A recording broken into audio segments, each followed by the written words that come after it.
Thank you so much, and thank you all for coming this afternoon. This is the first time we've been back in person in 2 years, so it's absolutely fantastic to be able to meet with everyone in person and really see you all.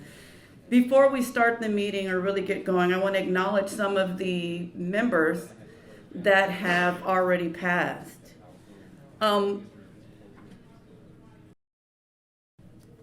So last year we lost Suzanne Douglas, who was one of our board members, and she was actively preparing for this conference while she was going through chemo, trying to make sure that we were connected with the Dallas Museum.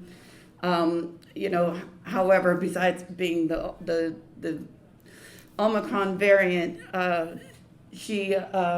we weren't able to manifest that relationship, but it was really special for her to use some of her last hours, and she donated quite a bit of money to the AJC, as well as her time, even as she was in her last days. Like, she made it a priority. So it was very important that I acknowledge her today. Also, Angel Wings is Dr. Barry Harris, who was our griot last year. So just as for those that were able to come to the griot corner in the session before, was able to find out all of the wonderful things that Dr. Harris has done and contributed. Looking at our mission and purpose of the AAJC, it's really threefold. We're here to preserve the legacy of jazz, which is done through awards like the Donald Meade Griot, and also through the development of research papers and clinics. There's going to be more on that as we continue.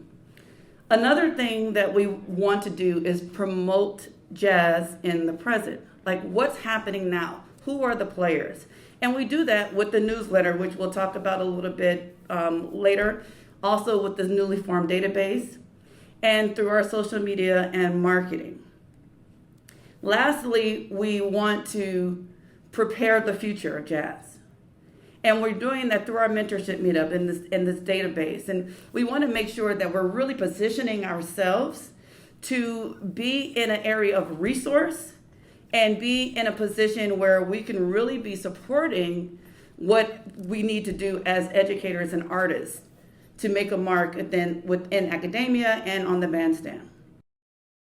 Usually every year I give each slide every year. What do we do? This time I'm doing a synopsis.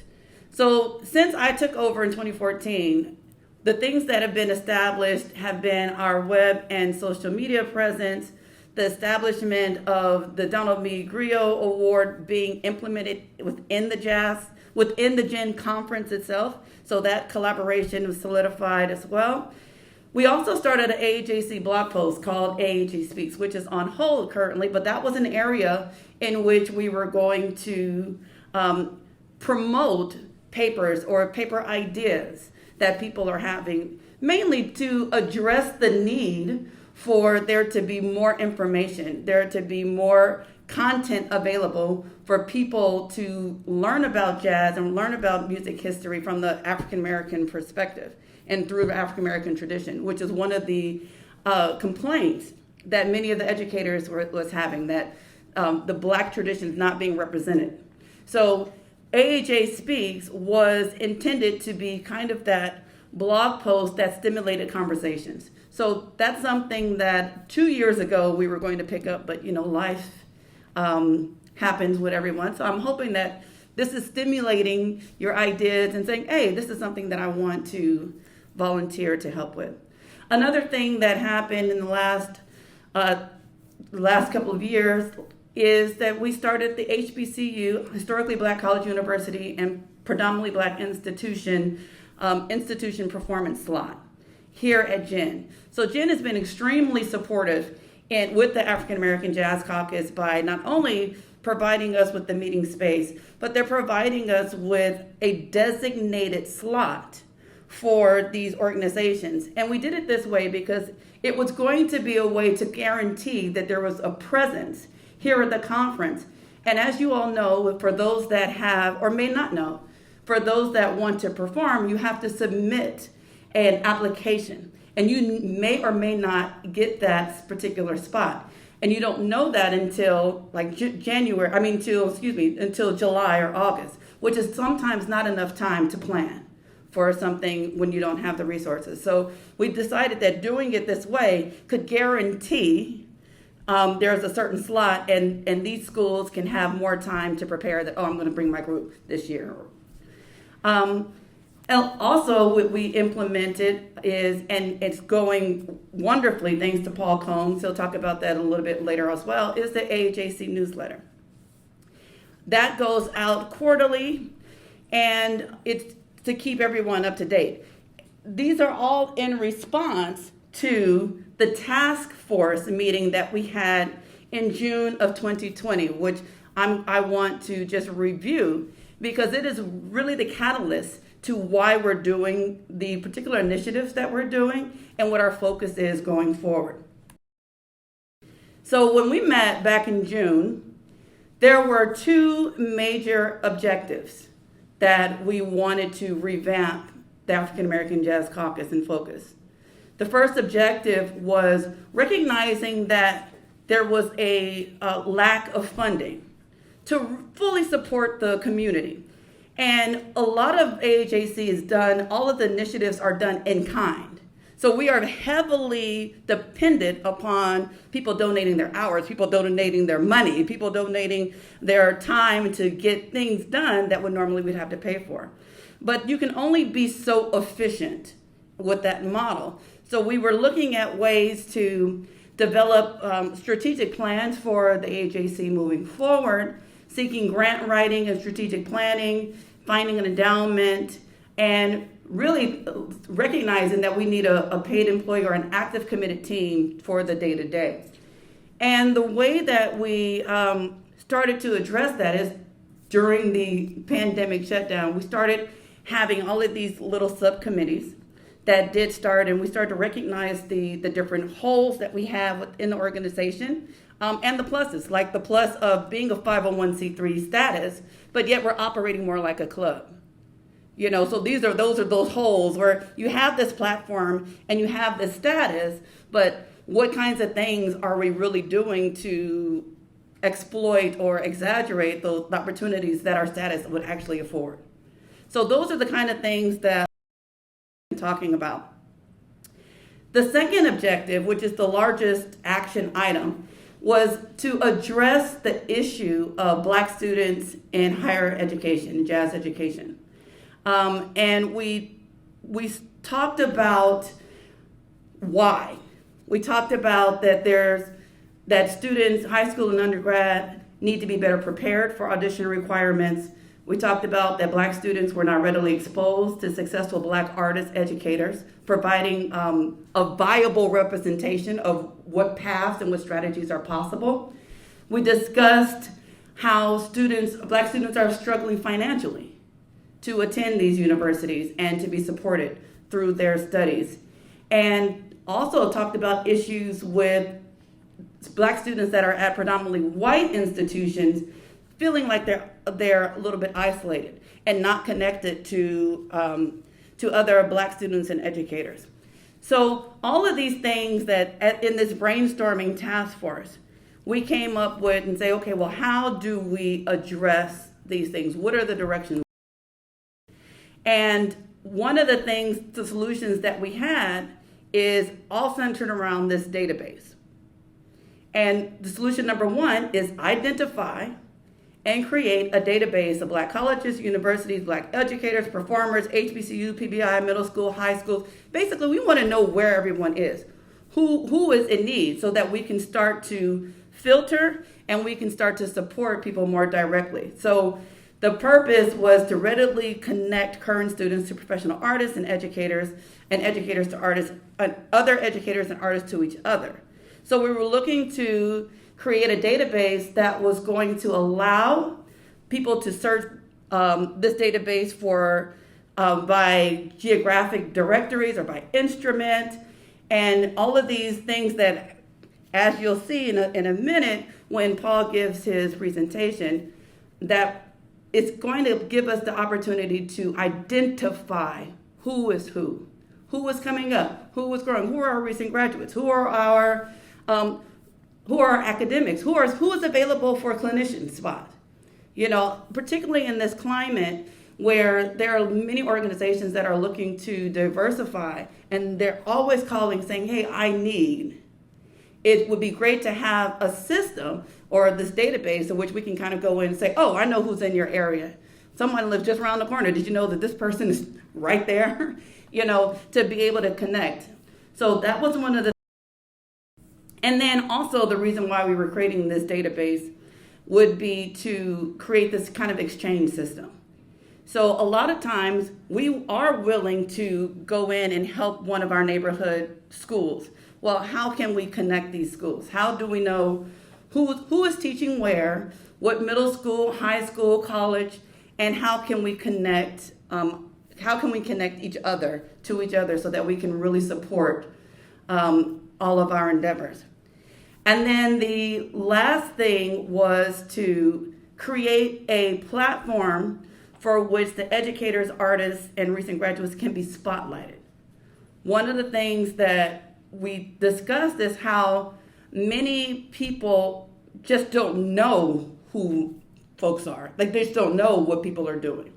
You know, so sometimes it's not even, they don't even know who to look for, right? So we were trying to find ways to say, how can we create a spotlight? And so that's one of the things that we use the newsletter for.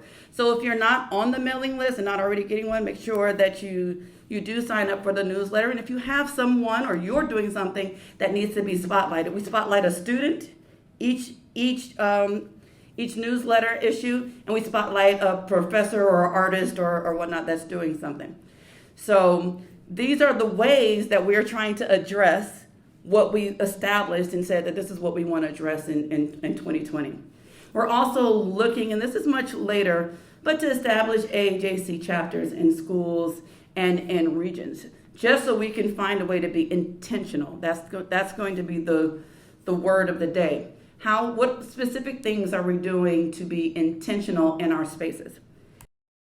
So I want to do a committee update for the various committees, just so everyone can know what's happening. I want to start with the Donald Meade Jazz Griot presentation, and then we'll have a database report. And actually, Paul, when you do the database report, can you also just briefly talk about the newsletter as well? We'll have a membership report and also our HBCU spotlight, mentorship, and then marketing. So I want to start. Again, this is the first time that we've ever had the Griot's Corner and the AAJC back to back. So once again, shall we present and celebrate Roxanne Stevenson? Come on up.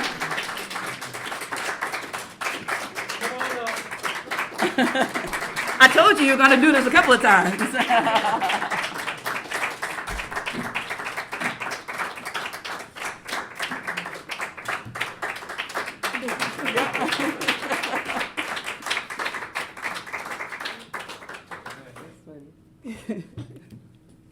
So, Roxanne will also be receiving her award on Friday night at 9 o'clock. So make sure that you come to the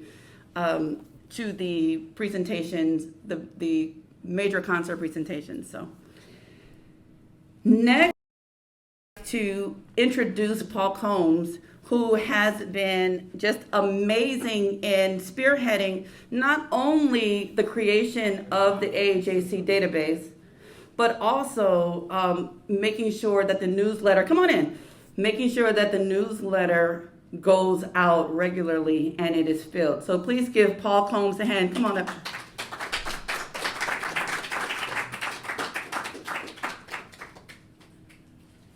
Thank you. Oh, careful. Thank you. Let's see. I guess I'll do this first.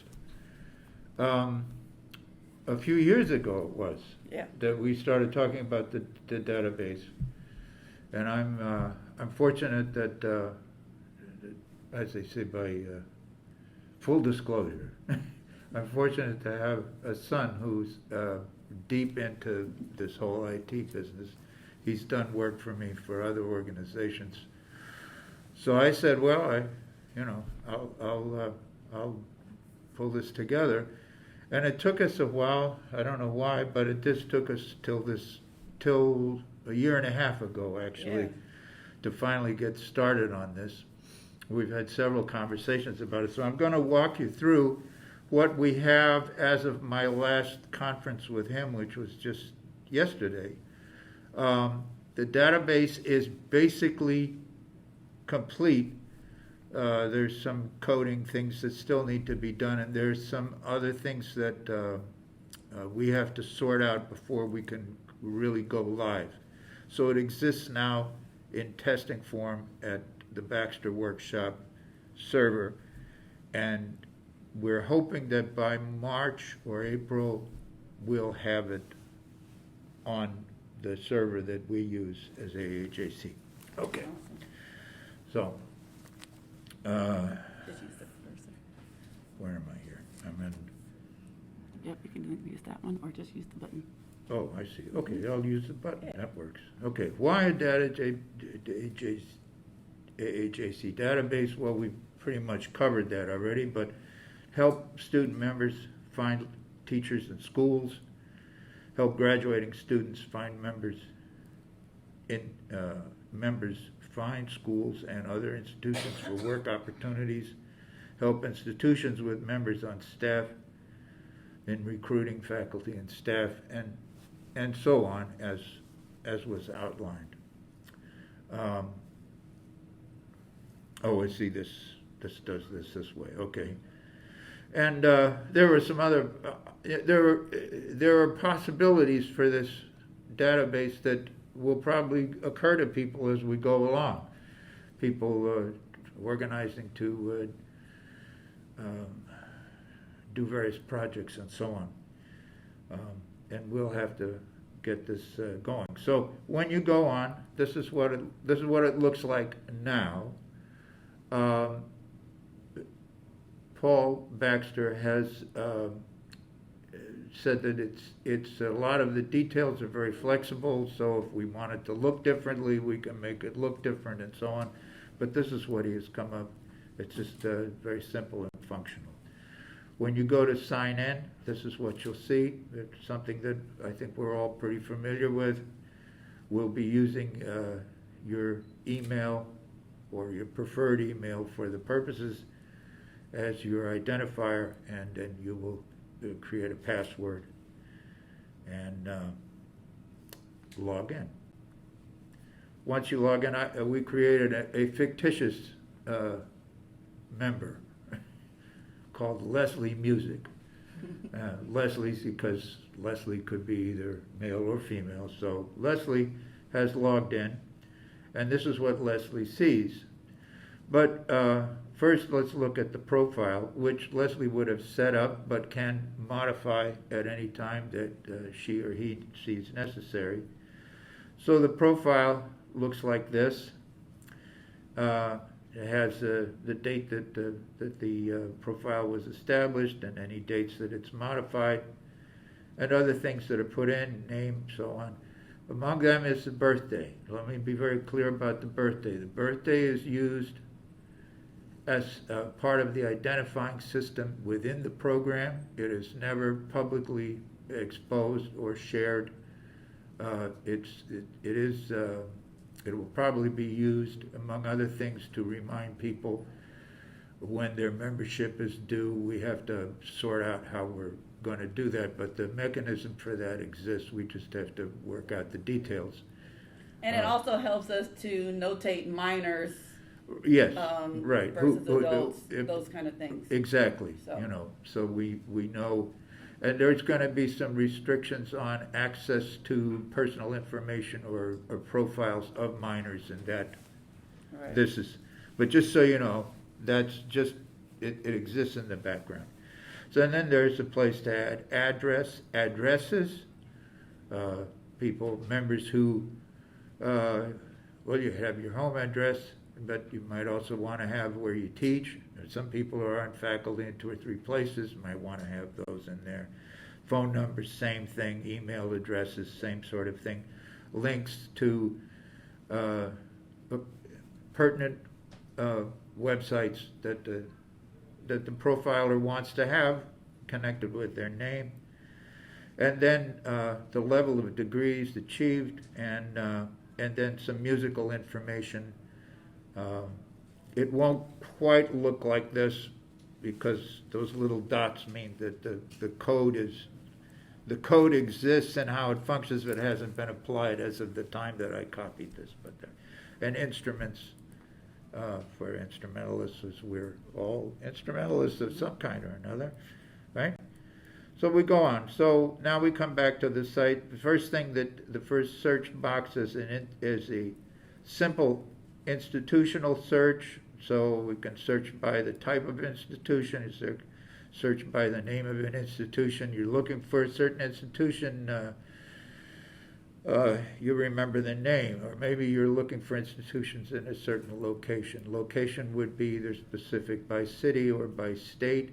Obviously, to look at a region, you're going to need to put in, if you live in a tri-state region, you'd have to check out the states, but it'll allow you to go in and pretty quickly see what we have.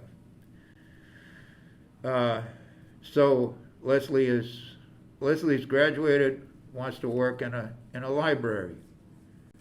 Leslie puts this in. Well, I've already put some institutions in. And this is what came up, right? Felix Grant in D.C. and IJS. And, of course, ultimately we hope to have as many of those libraries.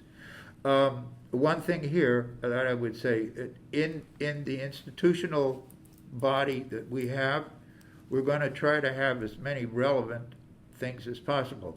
HBCUs and PBIs will be identified specifically, but obviously one is looking for jobs or opportunities, or somebody you want to study with very much, a program. Study with Dr. Trinice. Well, you're going to have to go to Princeton, or you're now teaching another place too. Yeah. But anyway, Yeah. so there needs to be some flexibility while also meeting what we were looking to achieve in what Trinice presented. So then you can search. I won't go too much into all of this, but obviously you could search for individuals who are members, for whatever purposes. You stay in touch, try to put a band together, and so on.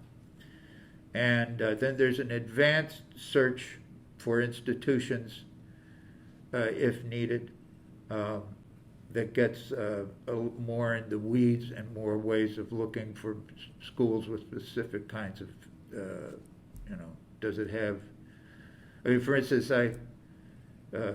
big band comes up here. Well, some schools will have a jazz program, but it's not big enough to have a big band.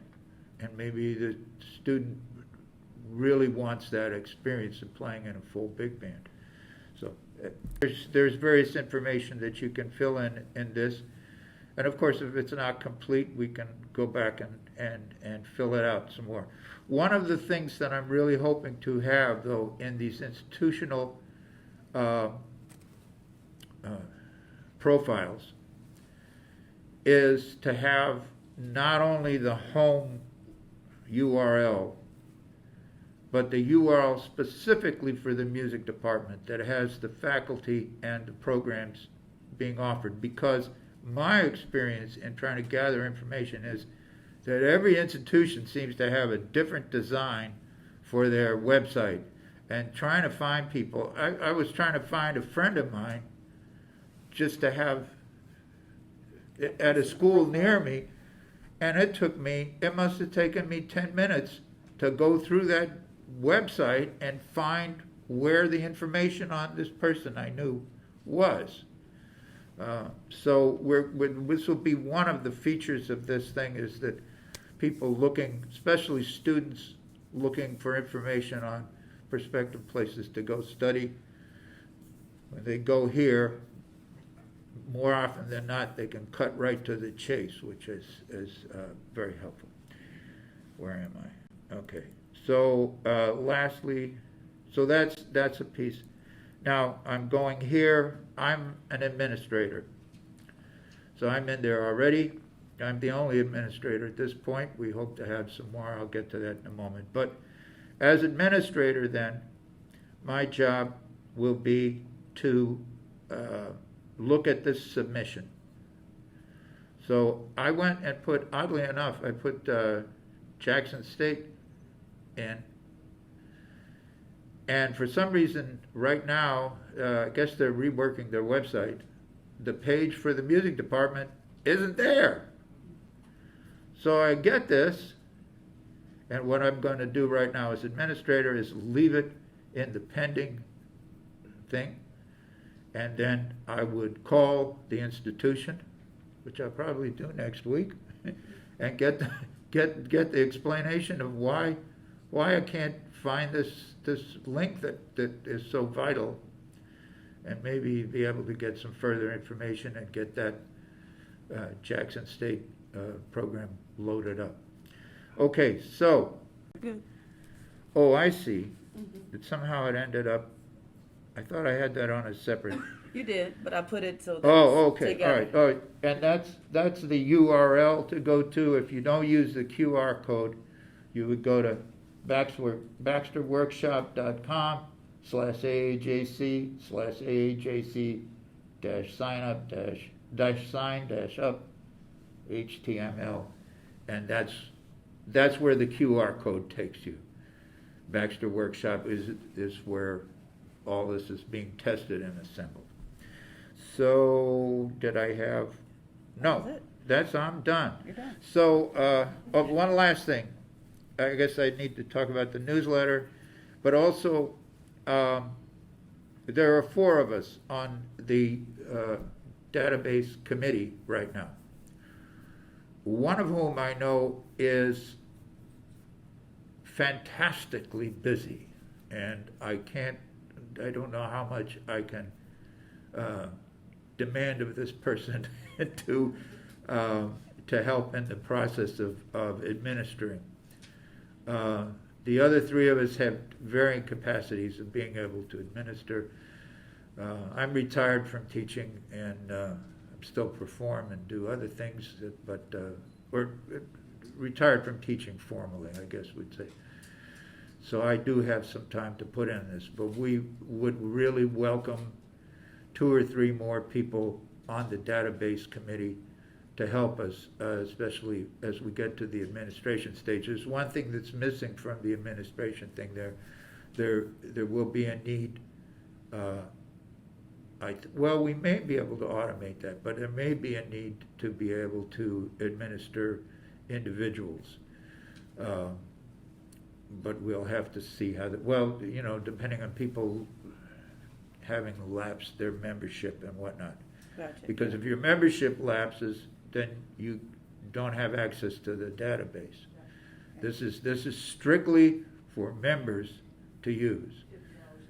Yeah, and so that's why only institutions that have members on board can use it to go looking for candidates for positions they're trying to fill, or for people to come and do presentations, Right. such. Right. Okay, I think that's everything. I won't Newsletter. take any questions now. I'm going to be at the booth almost the whole time. I'm down there if you got questions, and I can run through all this again there. The newsletter, please, please, please, please, please. If you have a student who, those of you who've seen the newsletter recently, the last one I didn't have anybody to go in, but I'd like to try to do profiles of both a member who's functioning, as an educator, and also to put a spotlight on a student that we want to celebrate. So we've had a couple of them. Anyway, it doesn't matter. You can reach me very directly, paul@paulcombs.com. That's Combs with 1 O, like puppy.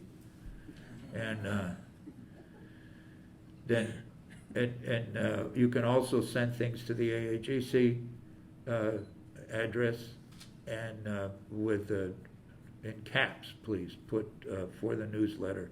And anything else that you have. You know, celebrate your ensembles won an award, and so on and so forth. You've got a new program coming. Anything to celebrate, we want to put it in the newsletter. Newsletter comes out quarterly. It depends on how the quarters are going, but the newsletter comes out quarterly. Thank you very much. And lastly, I just want to say, I'm just humbled to be in the company of so many wonderful educators and musicians. Thank you.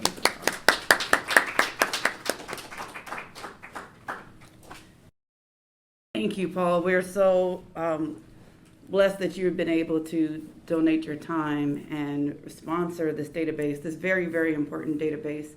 You know, one of the AAJC members who will be here but is not here at the moment, Larry Dwyer, who has been the director of jazz at Notre Dame for many, many, many years, once again just contacted me and said, I'm getting ready to retire, and I would love to recommend someone that is graduated from an HBCU that can direct the big band and a marching band. Is there anybody in the family? You know, these are the kind of things that we want to be able to say, oh, yeah, I got you. You know, I got you. Let me just, you know, type things up just to make it more streamlined. So these are just some of the reasons why, and as you can imagine, you're already thinking about ways this database can be used. So I would like to ask Mary Rouse, our membership chair, to give us a membership update and report.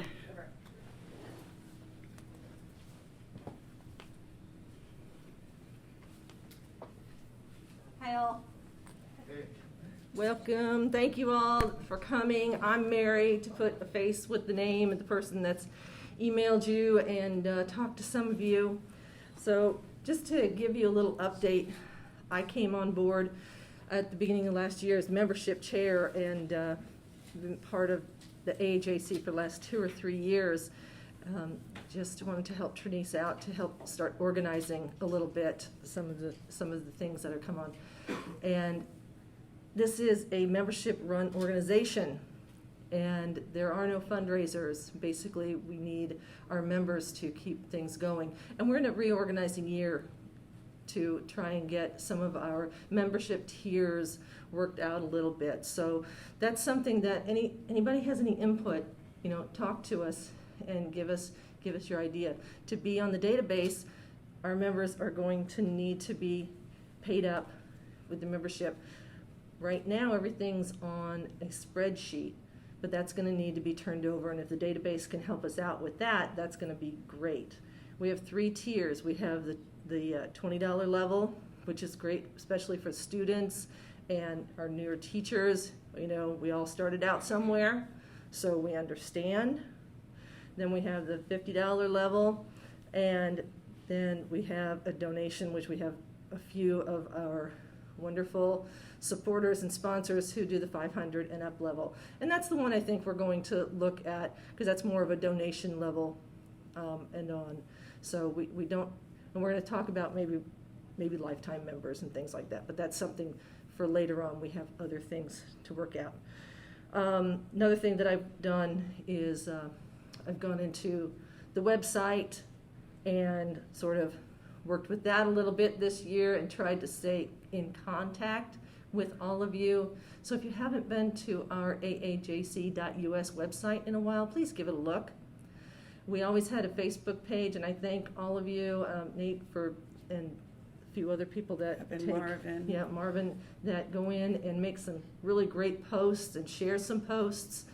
And I have tried to stay in communication with you. If you are on Facebook, go on there and try and keep up with us a bit. The other thing is I started an Instagram page. These things will be turned over to marketing. That is not necessarily my forte, marketing. I do some social media things, but it'll be, marketing will pick that up in the coming year. So if you haven't seen our stickers that we did, please grab one. They're over there on the table. Stick them all over yourself, your face, your bags. Give them to your friends. All right, somebody goes past you, say, hey, how you doing, bud? And, slap them on the back as they're walking past, okay? But you know what? We have 36 paid members. Paul, how many newsletters do we send out? 170 something, I believe. Yeah. 170 newsletters. And we have 36 paid memberships. I am not great at math, but we got to do something about that, folks. We got to do something about that, because that's going to make all the difference in the world to us. I mean, a $20 membership. I think we can do something about that. So help me there, okay? If you have any questions about the membership, let me know, and I can help you with that. Okay? Yes, please. Are you taking any membership information or monies today? Yes. Okay. So here's the other thing. Laura, can you give that to me? So thank you to Stephen Foster, one of our wonderful members. That's a great question. We have an incentive for renewals and memberships, new members or anybody renewing through Sunday. And we do have some people who renewed their memberships in December, so we're going to add them in there too. Anybody who renews their membership or gets a new membership between Sunday, your name's going to go in a hat for this wonderful poster that was donated. We have 8 of them. It was done in 1998, and it is the Great Day in New Orleans. You've probably heard of the Great Day in Harlem.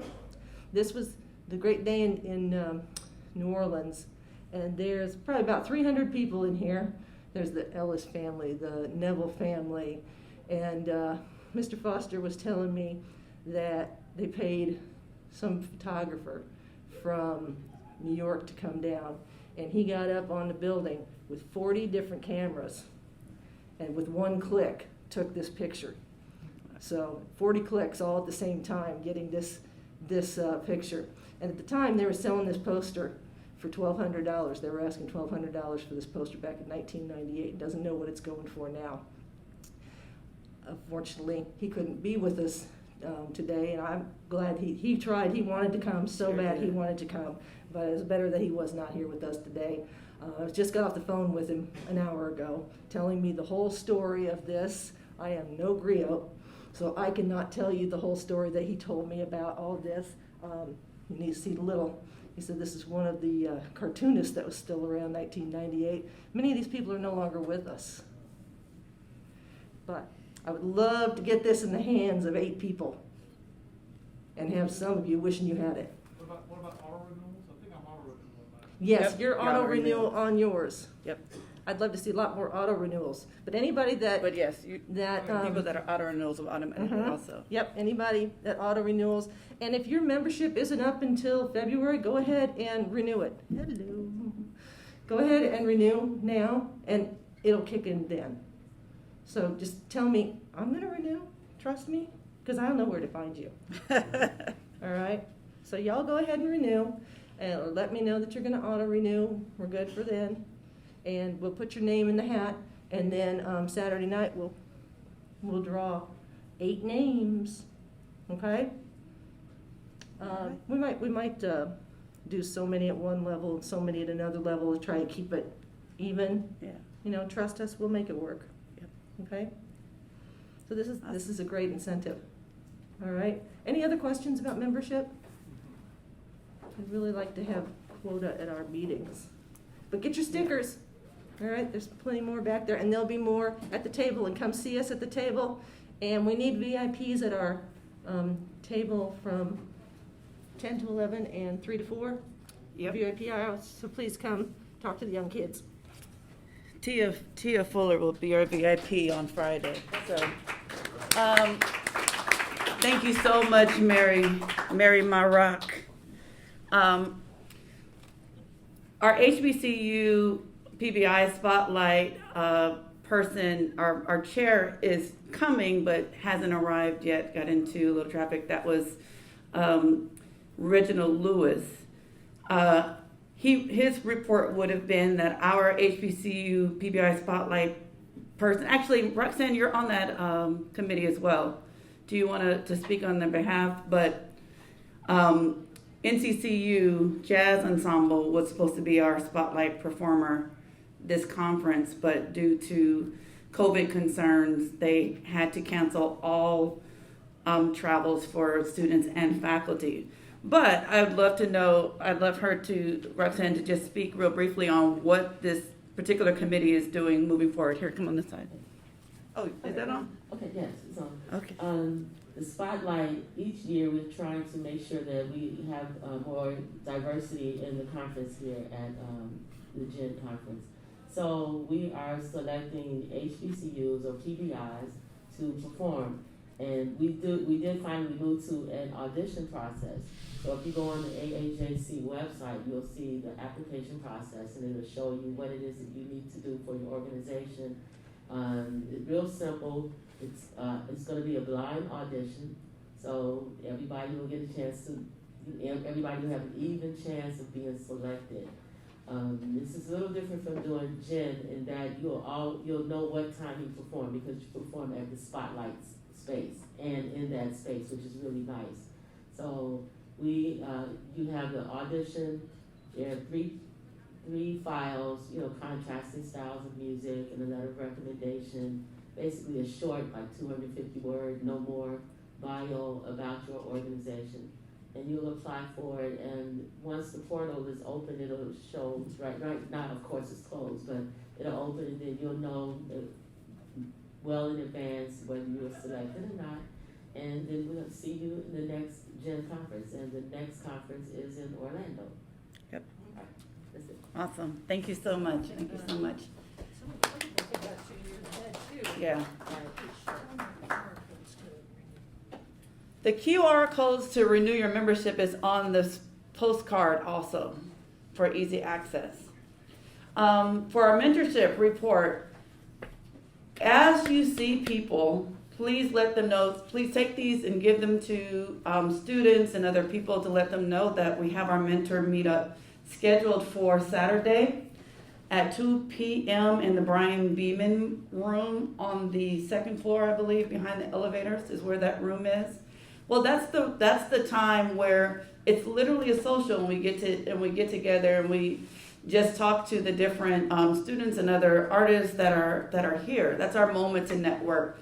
Normally, we have the HBCU students or whoever our spotlight organization is as some of the main people that are there, and we also just invite all of the other people, other students, and educators and artists to come meet at that time. That's like our one social time, our dedicated social hour that Jen has dedicated that spot for. So make sure you spread the word. 2 o'clock Saturday. Hope to see you all there. And lastly, not even lastly, along with that mentorship, I know Jacques Leshore, who also couldn't be here, is chairing that committee. And one of the things that they're talking about is a way to vet mentors so that this program could be something that happens beyond the conference, but something that's more of a lasting program with that. Last report is just marketing, and I think Mark, is there something that you wanted to add to that? I know you and Lenora are chairing that, but it's a growing thing. So these are areas in which we definitely want to expand and grow. So our next focus, my big focus was the database. Now that is nearing completion, the next phase is really support for the academic circuit. Okay, so how are we supporting educators at all levels from K through 12 to higher education to private sector to community organizations? What kinds of things, what kinds of programs and resources can we provide these people, these educators? What kind of system can we have for guest artists, for people that are performers full time. How do we get them into the academic circuit? How do we get them the experience that they need so that if they do decide they want to transition into teaching lessons, if they want to try to transition into being a guest artist and being a clinician, how can we support that? You know, NCCU has a degree program, or excuse me, an artist diploma program for teaching artists specifically. So, you know, we have the network to create these resources for our members. And these are the things that we want to be more intentional about, creating the structures for which people can go to and find. And they can say, oh, Don, I know you do a lot of these clinician things. What is the process to do that? What does that look like? You know, so how do we create these systems in which there are direct resources? And then also for recent graduates for all levels, you know, what is the network? How can we ensure that there is a network and a structure for people that are graduating from middle school, graduating from high school, graduating from undergrad, you know, at each level, so that they have the nurturing that they need. So my daughter is here helping in the gin booth. You see another person that looks like me running around with braids. That's her. She's a bass player. She's a junior in high school. You know, and she, you know, these are those moments where, you know, if it wasn't for like Don Braden saying, hey, come to my Litchfield camp when she was in 8th grade or so, that, and she went a couple of years, that really started her into, now she's, you know, playing with Jazz and Lincoln Center Youth Orchestra, and she's actually playing with the Princeton University Big Band. But it was because, you know, the network was created. So these are those kind of things, and we're not at a performing arts school, and we're certainly not at a PBI, you know, public high school. So there's a lot of things that we need in place so that we can provide a network for our youth and for our recent graduates as well. All right. Efficiency in 2022. That, you know, what are we doing? Please make a commitment in terms of how you can contribute to the organization. Really wanting to move from that system of forming more like a club to being a 501c nonprofit organization whose status we actually have. You know, so these are the positions that are needed. You know, Roxanne, I started to write Roxanne and I was like, delete. She keeps saying interim, delete. And Vice President, you know, Ianthea Calhoun has stepped in as the president for last year, you know, but again, an interim position. Brian Perez has stepped in as a treasurer for the couple of years, you know, and he's like, I'm holding on, but you know, as soon as I can get a relief, you know, but that's what happens when there's not a recurring timeline for, you know, this is how long this position lasts, you know, so. And we all have busy lives. They say, you want something done? Ask the busiest person you know. Well, that's a matter of fact. I mean, we're musicians and educators, family. We have all these different things. So we definitely want, you know, if people can offer a little bit of time to do something intentionally instead of like just say, oh, I'd love to help. But these are the areas, these are the chairs that exist. Go to our email, the African American Jazz Caucus at gmail.com, African American Jazz Caucus at gmail.com, and let me know what area you want to assist with. Let me know what area you want to assist with. You know, we have bylaws, we have strategic planning, database, marketing and publicity, the GRIO, which is actually a partnership with the Donald Meade Legacy Society, and you know, the HBCU PBI Spotlight. There's so much potential that we have in this organization, but without the people to really put the muscle behind it, we can only move so far at a certain pace. So we will continue with our quarterly meetings, which seemed to work last year virtually. These are the new dates. They will be up on the website. And every meeting that we have, the video will always be on the website. And the link for the Zoom meeting is always also on the home page. So whenever you want to know, or like what's happening with JJC, when's the next meeting, you can always go to the home page, and that link is right there. But these are the quarterly meetings where we kind of touch base, and that's it. I'm 50 minutes, yes. All right. So are there any questions? I Yeah. have a question. So the bylaws never got ratified because we didn't have like quota? Like, we got quota, why don't we go, yeah, okay, do it, and get that out of the way? But everybody hasn't read them here. Okay, they're on the website, read them.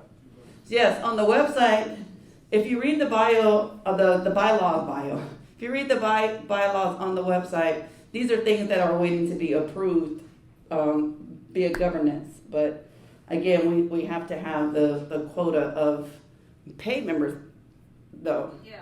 You know. Yeah, we had it, so. Okay. Yeah, so read them by the next meeting so we can get that out. So that we can get that, set up. Yeah. Are there any other questions or comments? I was just gonna say, could we possibly set something up so that vote can be taken via electronic means? Can we do that? Yeah, let's just do that. Let's look into that. So the question was whether or not we can do an electronic vote. So we'll get back to you on that. That probably be in the next When we newsletter. know about that, I'll put that in the next newsletter, which will probably come out in February. The next newsletter will be out in February, so please look out for that as well. Are there any other questions or comments or concerns or ideas?